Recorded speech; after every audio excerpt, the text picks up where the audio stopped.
Greetings there, my fellow Sentinel fighters. Rhadamant here. Thank you for tuning in to No Man's Sky, episode 15, Scrapping Sentinels. So I'm just trying to spend some time on the planet. Oh, you know, I don't even have a repaired shield. I'm just trying to spend some time on the planet to figure out if it has storms or not, because, like, honestly, just spending a day on a planet will generally tell you if it doesn't storm within a day or so, it's not going to storm.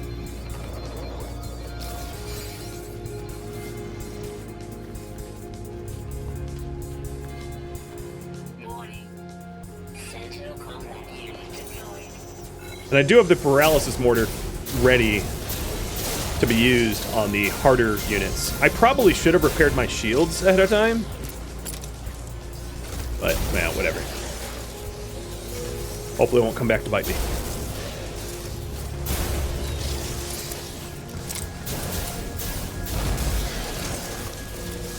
Frame rates I'm getting is a lot smoother, so it's so much easier to fight than it was before, when it was jumpy and bad. And all these lovely glasses,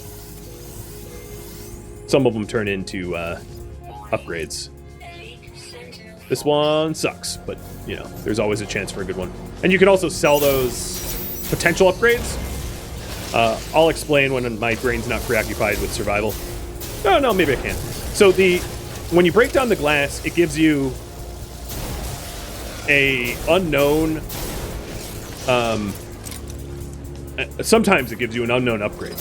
And you can sell that unknown upgrade for a lot of nanites. Oh, here we go. So here's like a Robodog. Paralyzed. Paralyzed. You can sell that unknown upgrade for a lot of units, or a lot of nanites rather, or you can install it and see if it's any good. And sometimes they're amazing, and sometimes they suck. So this is threat level 4.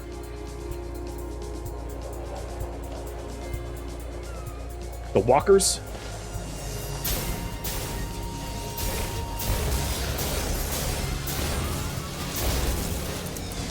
And here comes the walker.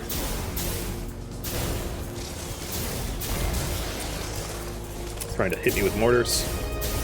Also, if you're trying to take out the walker, make sure to kill all the repair bots first, because repair bots repairing the walker sucks. And also take out the alarm bots, because they'll signal in reinforcements, which can be annoying. Alright, where are you, walker? Paralyzed! Ow! Hey, don't do that. And dead. Hey, Bryce, man, it's been a long time. Thanks for tuning in, dude. And this is the strongest threat, the quad.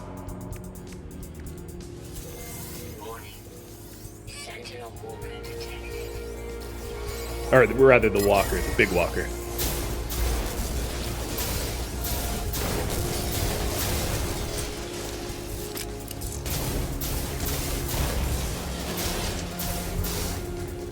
Damn it.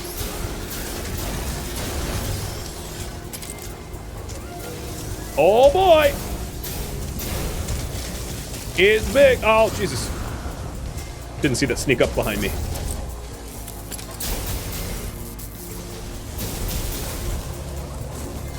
Put it out. Don't repair it. No, no, no, no, no. Alright, I'm disengaging just to dip behind cover, because my shields are... I'm being lasered. And these repair bots are repairing the smaller walker, which is annoying. Whoop.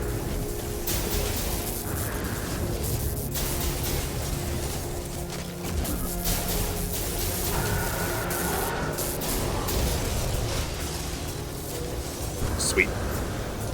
That loot item I just grabbed was a shield recharge.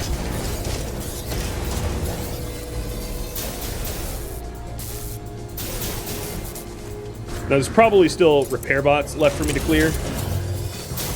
Or support bots.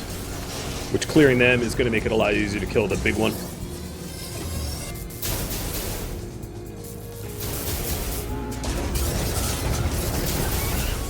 you can see how the paralysis mortar is freaking amazing. As I've had this thing on, like, essentially lockdown. And it's done.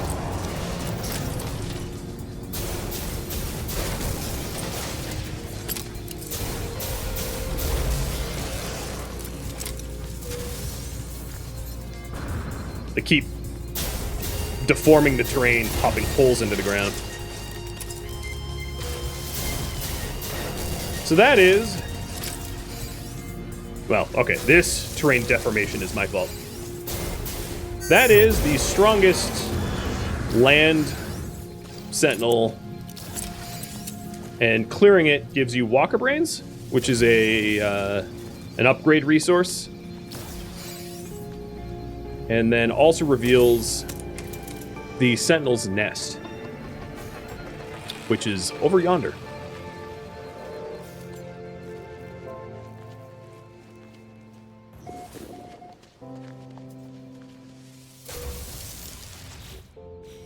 There's another...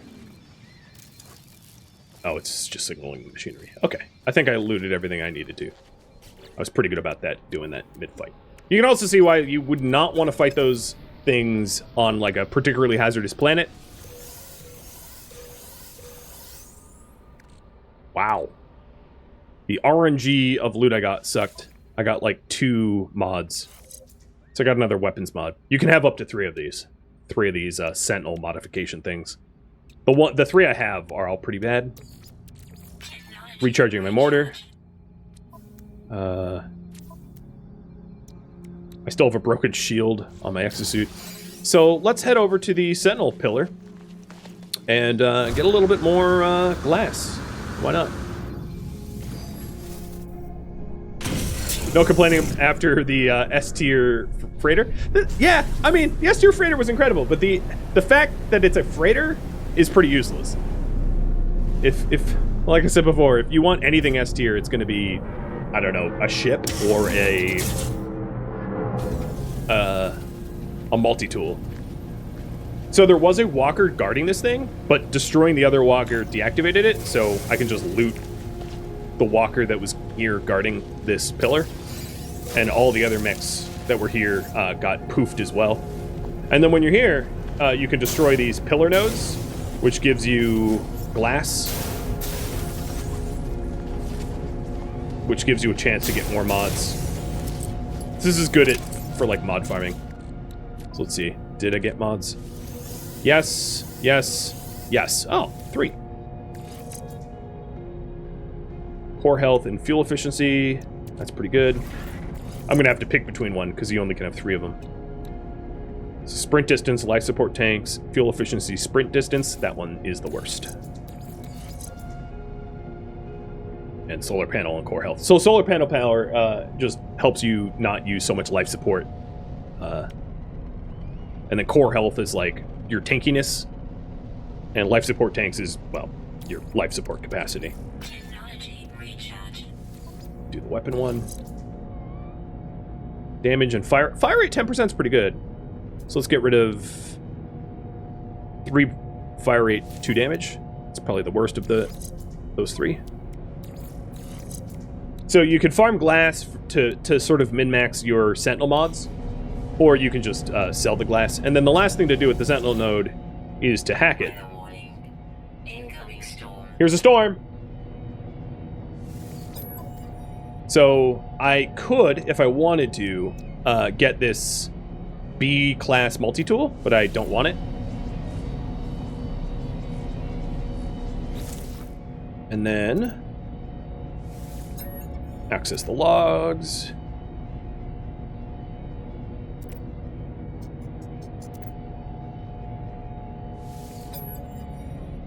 If you want the flavor. So this basically just... you can disable the Sentinels here, or get the multi-tool. Now, if I go to another planet,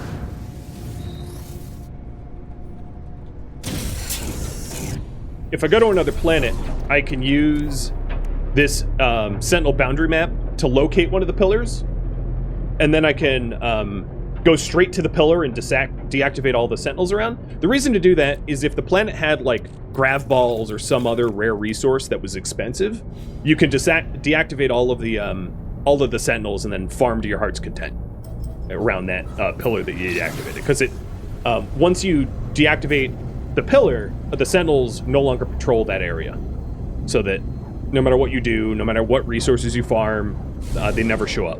Because you basically broke their communications device and turned them all off. Unfortunately, that planet there was a stormy one. Very infrequent storms, but still stormy nonetheless. This makes you hyped for Starfield? I have mixed feelings about that. I don't know. I have an inherent distrust for AAA titles. Because it's been so long since I played one that I thought was, like, lived up to the hype.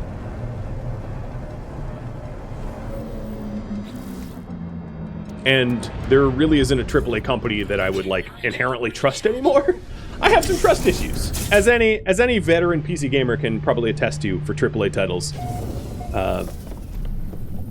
You know, I've heard reports of like, oh, your reviewer has played 15 hours and not run into any bugs, but like, are they paid?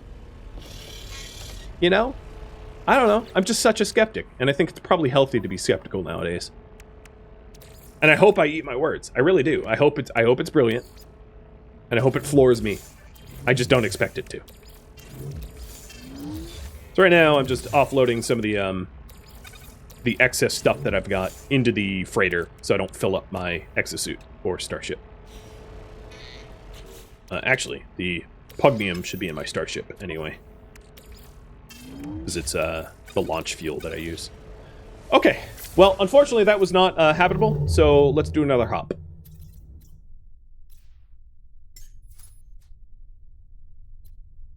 Wow, this has 2 planets. Let's not go there. This has like 6, maybe. Seems a bit better. How much is this freighter worth? I will check in a sec.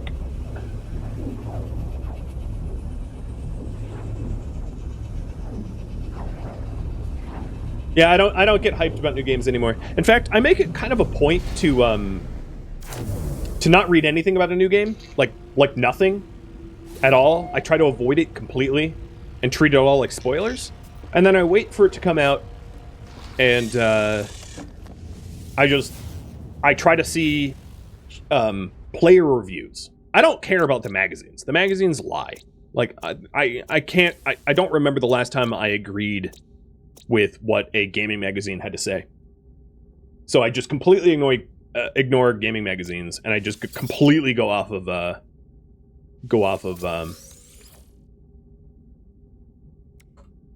you know, what player reviews say. I feel like Steam reviews are honestly pretty good, especially if you read between the lines. What I mean by that is, like, read to glance a bunch of the reviews and see if most of the negative complaints are like hardware issues and things like that. Because if they're hardware issues, then either it runs on your computer or it doesn't. And if it runs on your computer, you're probably going to have a good time. And if it doesn't, then you can refund it, right? So there is a potential habitable world here, Telford, that I just added that I'll go check out. But that's pretty much my way forward. Any AAA title, I pay no attention to it at all. I don't pre-order it. I haven't pre-ordered a game in years. That's probably Telford, because that looks like a lush planet. But I want to go to the hub first. But wow, if this is habitable and not stormy, that thing looks like a blue gem. It looks like Earth. Sometimes it will look like Earth or very, very nice, and then you land on it and it changes colors and gets very different. Yeah. Case in point of ignoring magazine reviews is if you look at reviews for RimWorld on like PC Gamer gave it like a 77%. RimWorld happens to be one of the highest rated games on Steam of all time. Who do you listen to? The hundreds of thousands of people that think it's one of the best games ever released? Or one dude that didn't get it from PC Gamer, right? They don't do their homework. As someone that has spent, for every hour that you see me stream, I probably spent 10 hours like preparing to stream a specific game, unless I go in blind.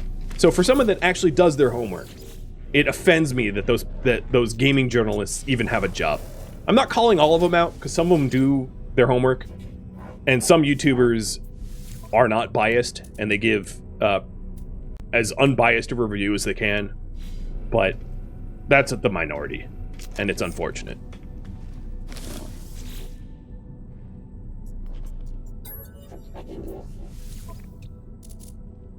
Hey, an Infraknife module. Nice. Let's get that installed. So that was an S tier Infraknife. Where is? Ah, here it is. Which one makes my damage higher? Wow, oddly, the adjacency doesn't matter at all. But 21 DPS, 21k. And you could just like move parts around. So this is 16k. To see what the best combination is, this is 13k. So obviously the Infraknife being turbocharged is the best at the 21k. You prefer YouTubers?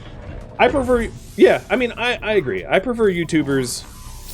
I don't really do gaming reviews myself. Like, I play games and I try to play games I like, and if I don't like them, I'll say so. But most of the time when I've like vetted a game and I choose to play it on stream myself, I like it. Not always. And if it has issues, you know, I'll call them out. But yeah, I don't do game reviews. But if you ever ask me on like Discord, do I think X is a good game? I'll tell you it, honestly. I realize you have to take my word for it, but I wouldn't lie. Like I don't try to sell games to people. I try to just show good games, and if you agree, you can buy them yourself.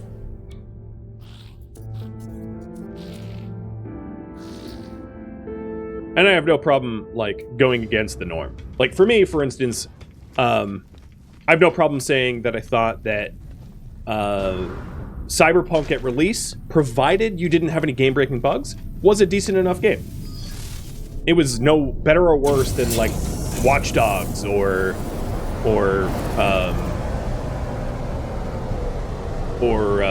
what is that Tom Clancy one with the Dark Zones? I'm completely drawing a weird blank. But yeah, I mean, it was acceptable enough, provided you didn't have like a horrible game-breaking bug where like you couldn't play, which was some of the player base. Division, yeah, thanks. The Division. Yeah, it wasn't awful. It just didn't run for very many people, and on console it ran horribly. But if you had a PC that could run it and you didn't have bugs, Cyberpunk was very playable. It maybe didn't live up to all the hype, but it wasn't a bad game. It was a B. It wasn't an A, you know, or an S. Whereas other games are just, like, at release, a dumpster fire. And from AAA... Oh, this isn't it. Man, that is a burning hot world. Because it's Solanium, which is means it's a hot world. Man, that is a sleeper world. So where is the world I want? Is it this green, mucky ball thing? Oh, no, you know what? It's this one. That's the right color. I remember from the radar map.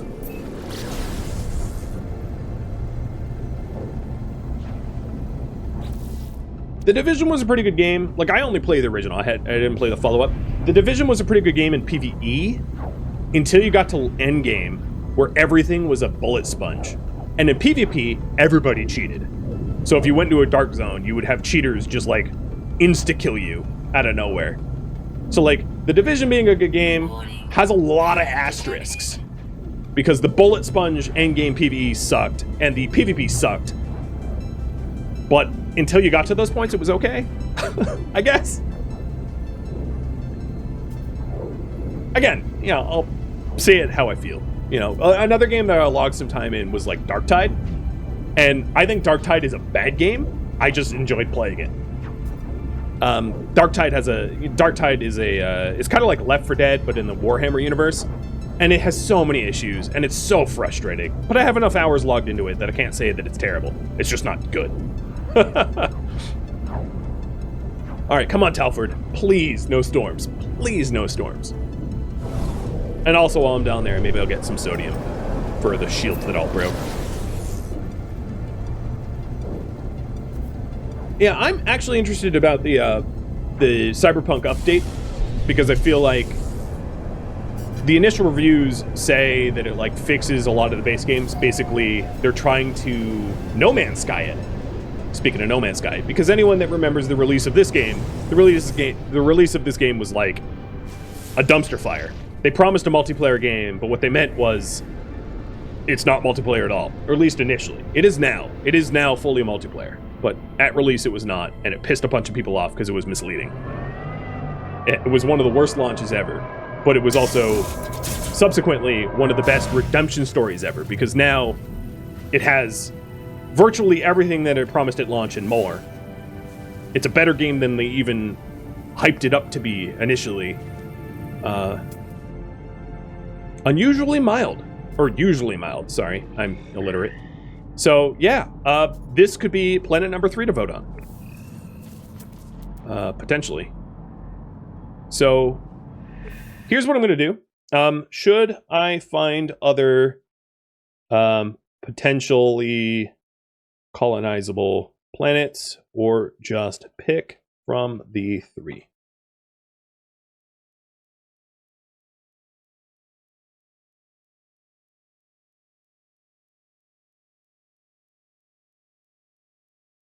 So there's your choices.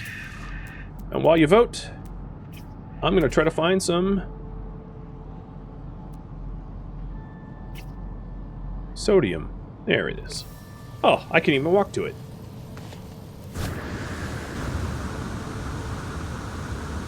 Also, not that it really affects much, but nothing has tried to eat me yet. If you recall the other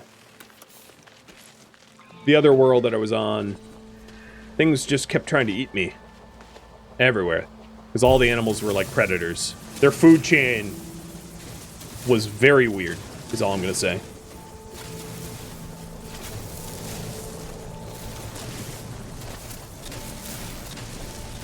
Now, if you're wondering if you could use the flatten tool and dig a hole and then flatten around to, like, mine everything, no. The best way is to shrink your terrain manipulating tool to the smallest reticle and just to, like, chip away at it. That's not the fastest or best way to get resources, but, like, for these sort of terrain resource nodes it is. The fastest way is to actually set up mining operations and mine for resources, and that would definitely be the ideal. Because you can set up, like, a few mining drills, a few solar power panels, and a few supply depots, and, like, get it by the thousands, if you want. You know, leave for, like, an hour and then come back and have, like, 3,000 sodium just waiting for you. Feels pretty cool. Oh, I'm an idiot and didn't buy the wiring loom? Okay. Well, I have a wiring loom on my ship. Then the other shield I needed to repair was this one, and I needed gold for that and sodium nitrate. So I don't have the gold, but I can make the sodium nitrate in my refiner.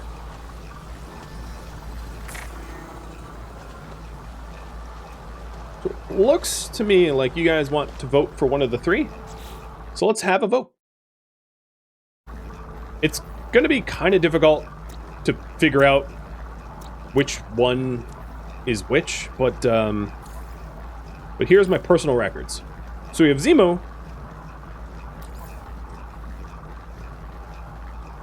The boiling puddles didn't actually amount to anything. Oh, go back there. It would be better if, like, I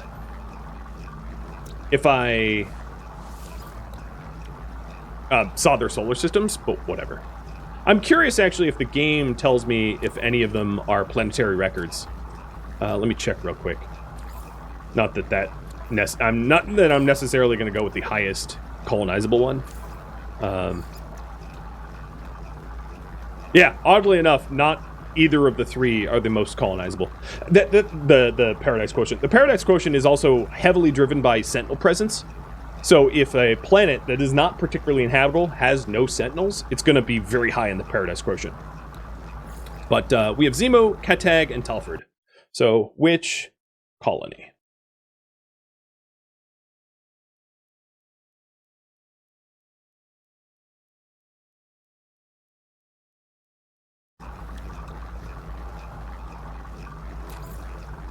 I wish I had screenshots of them all. So I think that their resources are all pretty much going to be the same. I spent the most time on Cattag, I think. And I definitely confirmed that Cattag did not have storms. This is Telford. Yeah, I'm on Telford right now. And doesn't look too bad.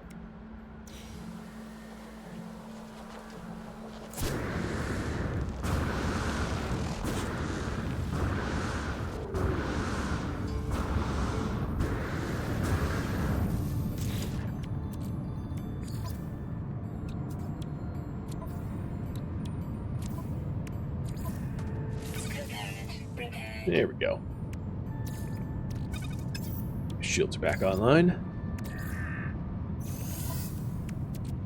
Got a bunch of sodium nitrate for the outlet of armor. Just missing gold for that, which is pretty easy to buy in orbit. Looks like you guys are voting for Telford, which I am all for. It means I don't have to go anywhere. So this lovely planet to be chosen. Now, one of the requirements I put is I want to do a full... Oops, sorry, Sentinel. I want to do a full animal survey before I settle in. I'm not going to bother with the plants and minerals because they can be really difficult to find. But if I go to my log and go to exploration guide, I can see that there's 11 different creatures here. So right now, my current priority is survey Telford.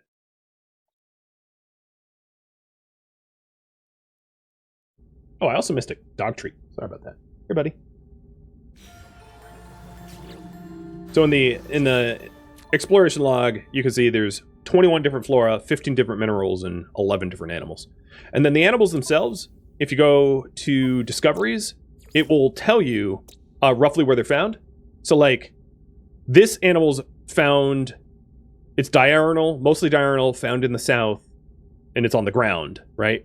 And then these are rare, but always active on ground. This is diurnal and flying. This is flying and always active. This is rare and underwater. So if I'm to survey all the animals, I will also have to go to the southern hemisphere and also underwater at some point. But all the ones that are around me now, I might as well snag before having to travel. It used to be, I think, that it wouldn't give you hints like that, and it was very frustrating, because every now and then you would have animals that only occurred in cave systems or only occurred underground, but you weren't really sure where to search, and it was rough, is all I'm going to say. So it seems like I need to take off and start searching for oceans, and also search the southern hemisphere. Which is, I can really only figure out if I'm in the south or not, by, you know, going out to space and figuring out that way.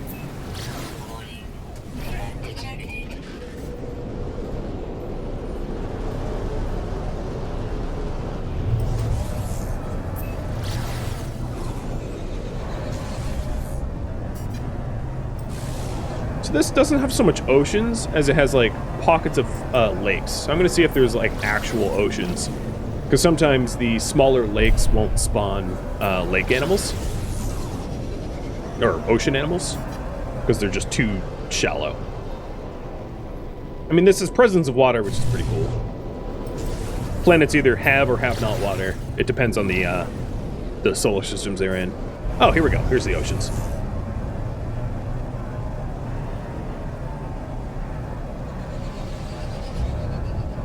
And if possible, maybe even have like a beach outpost. So after I get a fully survey, the next step will be to establish a colony, which isn't building it from scratch, sadly, but we'll pretend it is. You'll understand when we get there.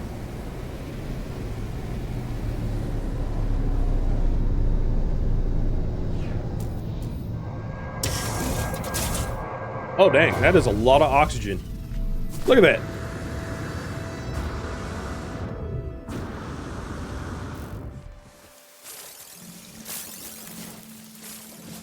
O2 Brute? I couldn't help it. I'm sorry.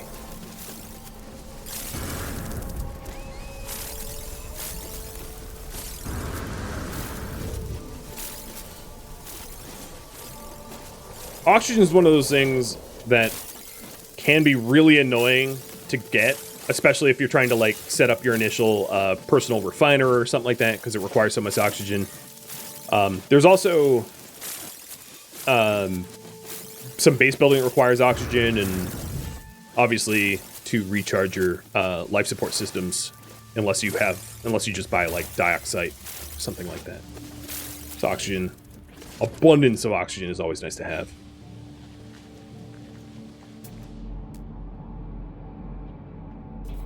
So any creatures I have not yet found here, they'll show up at like as little red dots. Might as well scan the has plants too.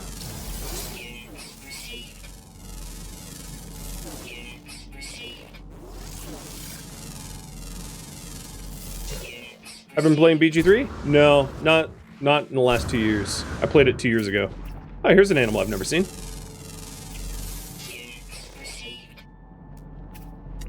Oh, and another one on the beach over there. They look pretty similar, but they're technically different.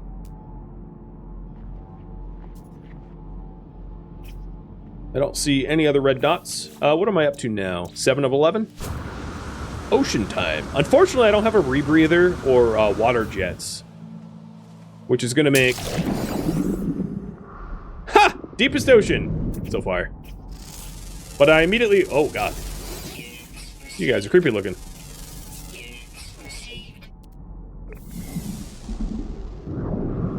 And I'm starting to suffocate.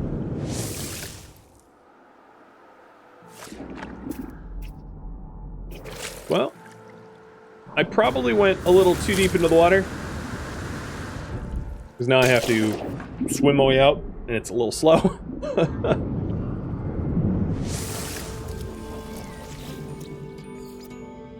So the ones I have not yet found.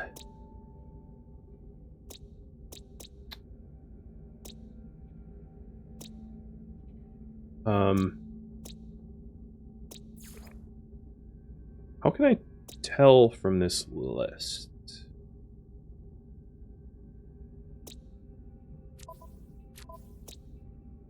I'm a little confused as to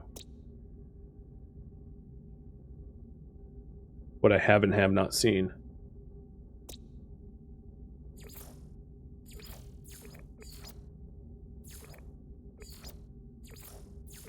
Ah, man, that's some freaky looking stuff. If I'm getting the option to rename and upload all of them, I don't even know. Oh, but here's where I am. So I'm sort of in the south. Alright, so let's go to the log or catalog rather, discoveries, and upload all that I currently have found. So that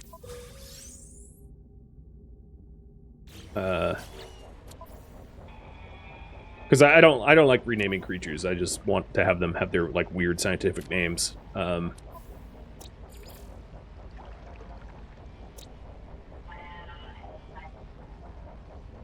I haven't found this. Oh no, that's not right. Oddly, I don't know which one I haven't found. I'll keep searching. I might want to go further south into the southern hemisphere.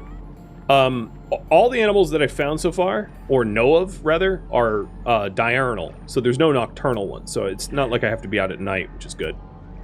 Let's get back to the boat. Oh, I gotta scroll the page? Yeah, I was trying to hit scroll, but it wasn't working. Let me try that again.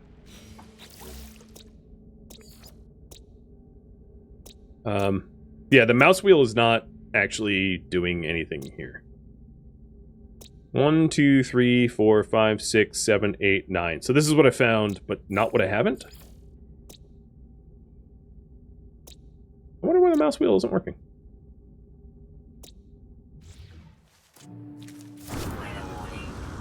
Oh, we have storms here!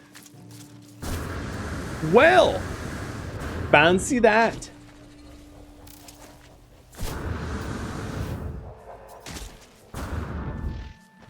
Oh man, I fell so hard I got hurt.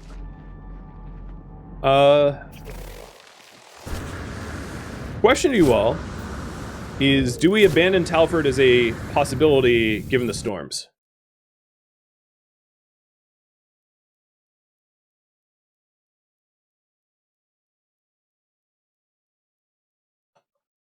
The reason I ask is I think that the other planet that I had surveyed, let me get out to the Wonder personal records.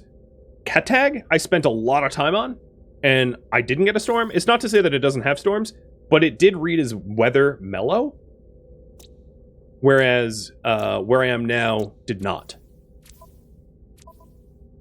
It's unfortunate that like you can't just quickly check. So Cattag is usually mild, but that doesn't necessarily mean mellow. And then the other one, sorry, was boiling puddles, which sounds like it can storm. So I think Cattag was the best candidate that we had. I just don't like settling storm planets because you have to be inside or have. I mean, it's a chance that the storm's not that bad. Yeah, I guess I could check.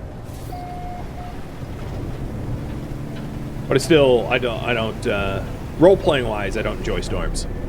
You know, we're trying to settle a lush community, and storms is not that.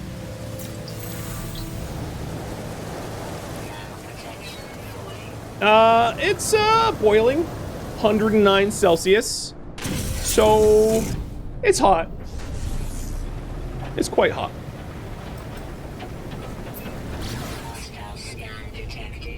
It's not like the 300-degree storms we were getting hit before. Oh, pirates! Get ready to get Shrek'd.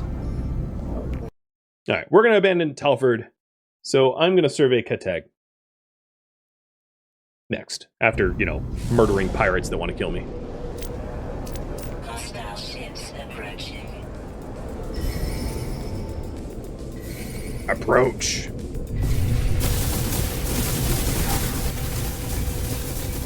Get melted!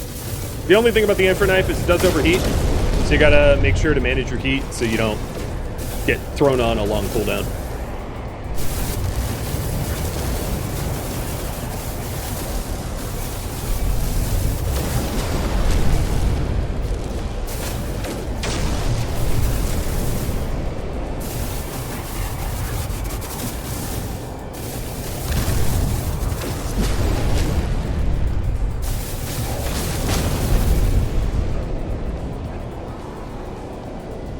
Come on, center up, and you're dead too.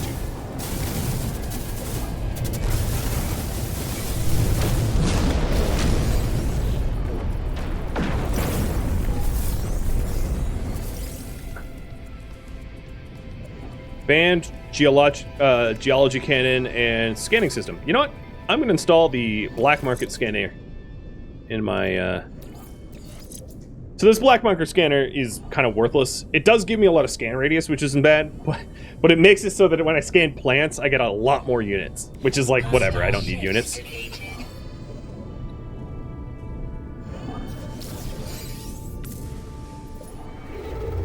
Alright, so let's go over to Cattag. And I did spend a lot of time on Cattag. It's no guarantee that it didn't have storms, but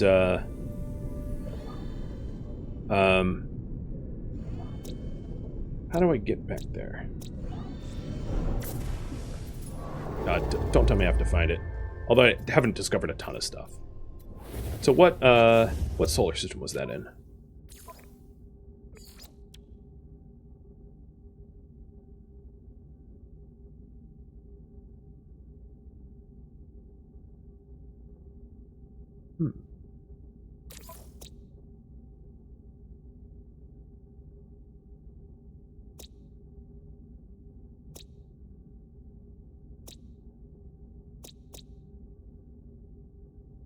No, I haven't discovered anything there.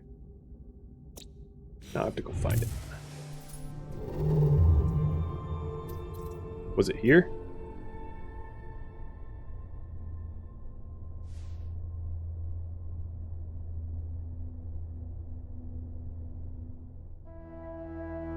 Thank you for tuning in to No Man's Sky, which originally streamed live on Twitch August 19th and August 20th.